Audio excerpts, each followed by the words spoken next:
السلام علیکم۔ آج کلاس نمبر 24 ہے۔ اسباب غنا ہم نے 21 سن لی ہے۔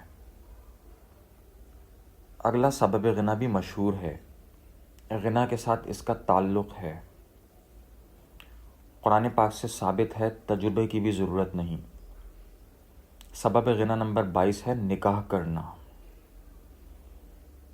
فرمایا رزق کو تلاش کرو نکاح کے ذریعے۔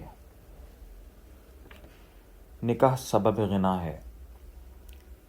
حالات اگر برے ہیں تو حالات صحیح ہونے کے انتظار میں نکاح نہ کرنا غلط فہمی ہے۔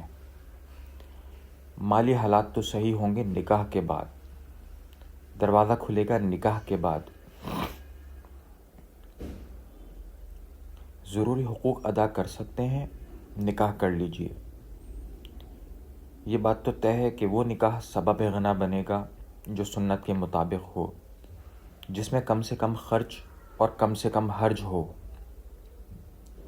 آسانی ہو، جس نکاح میں ایسی تقاریب ہوں جس میں اللہ کی نافرمانی ہو، وہ سبب غنا نہیں بنتا۔ طریقے کے ساتھ، سادگی کے ساتھ، آسانی کے ساتھ نکاح کرنا چاہیے، بچوں کا کرانا چاہیے۔ اس سے ان کے لیے رزق کے دروازے بھی کھلیں گے۔ زیادہ خوشحال ہونے کے انتظار میں مناسب وقت پر نکاح نہ کرنے سے بری عادات پختہ ہو جاتی ہیں جو شادی کے بعد بھی باقی رہتی ہیں۔ بری عادتوں والا پھر شوہر ملتا ہے، بری عادتوں والا پھر داماد ملتا ہے۔ بہت زیادہ خرچے نہیں کرنے چاہیے، خاص طور پر دیکھا دیکھی میں کہ لوگ کیا کہیں گے۔ لوگوں کی پرواہ کرتے ہوئے نکاح جیسی عبادت کو اور سبب غنا کو ہم نقصان پہنچا دیتے ہیں۔ لوگ تو آپ جتنا بھی کریں گے باتیں پھر بھی ہوں گی، بہت زیادہ خرچ کر کے، بہت زیادہ پریشانی اٹھانے کے باوجود باتیں تو پھر بھی سننی پڑیں گی۔ تو اس سے بہتر یہ ہے کہ آپ پریشانی سے بچ کر اور پیسے بچا کر باتیں سن لیں، کیونکہ پبلک میموری بہت ویک ہوتی ہے، لوگ بھول جاتے ہیں۔ پرواہ نہ کریں، جن کا ہو گیا نکاح وہ تو ہو گیا، وہ نباہ کو سیکھیں۔ جن کا نہیں ہوا نکاح، وہ نکاح کے احکامات سیکھیں۔ یہ بات مکمل ہوئی۔ اب آگے بڑھتے ہیں اگلے سبب غنا کی جانب۔ سبب غنا نمبر 23 ہے دسترخوان پر کھانے کے گرے ہوئے ذرات اٹھا کر کھا لینا۔ کھانا کھاتے ہوئے عموماً کچھ ذرات گر جاتے ہیں، انہیں چن کر کھا لینا چاہیے، چھوڑنا نہیں ہے۔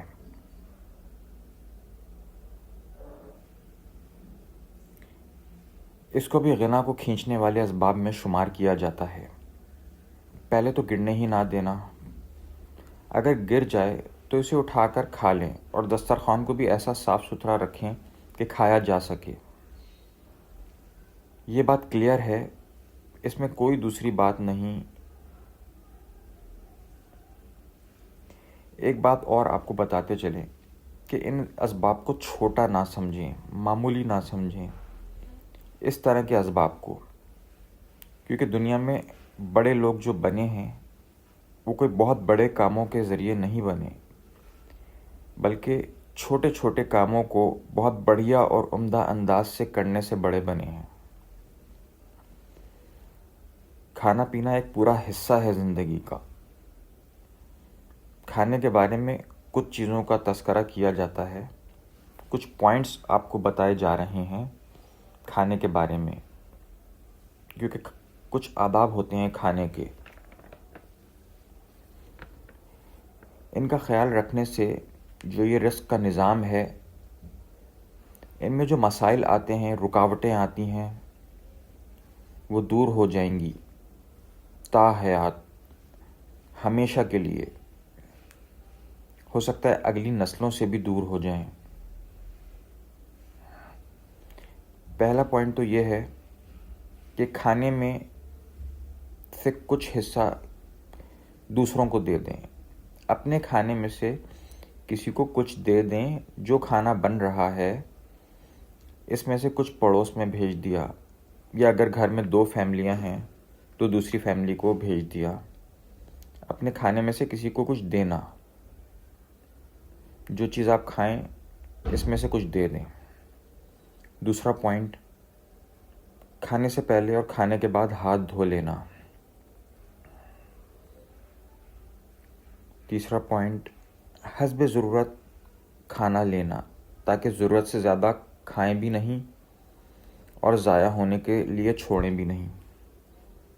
چوتھا پوائنٹ، زیادہ گرم کھانا نہ کھائیں، کم سے کم اتنا ہو کہ اس کی بھاپ اڑنا ختم ہو جائے۔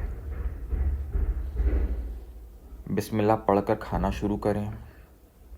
اگر ایک ہی قسم کا کھانا ہو تو اس کو بیچ میں سے نہ لینا، بلکہ کنارے سے اپنے سامنے سے لیں۔ کھانے کے دوران ٹیک لگا کر نہ لیٹنا۔ کھانے کے بعد انگلیاں چاٹ لینا، برتن صاف کر لینا۔ کھانے کا کوئی حصہ ضائع نہ کرنا۔ اگر آسانی ہو تو اپنا برتن خود دھو لینا۔ بعد میں اپنا چمچ، پلیٹ یا گلاس خود دھو کر رکھ دی۔ کھانے کے بعد کی دعا مانگیں، اگر یاد نہ ہو تو سیکھ لیں۔ ان باتوں کا خیال رکھنے سے انشاءاللہ تاحیات آپ کے پاس اچھے کھانے آتے بھی رہیں گے، کبھی غذائی قلت کا شکار نہ ہوں گے، اور آپ کھاتے بھی رہیں گے اور کھلاتے بھی رہیں گے، اور کھانے پینے کے نقصانات سے بھی بچے رہیں گے۔ جزاکم اللہ خیرہ۔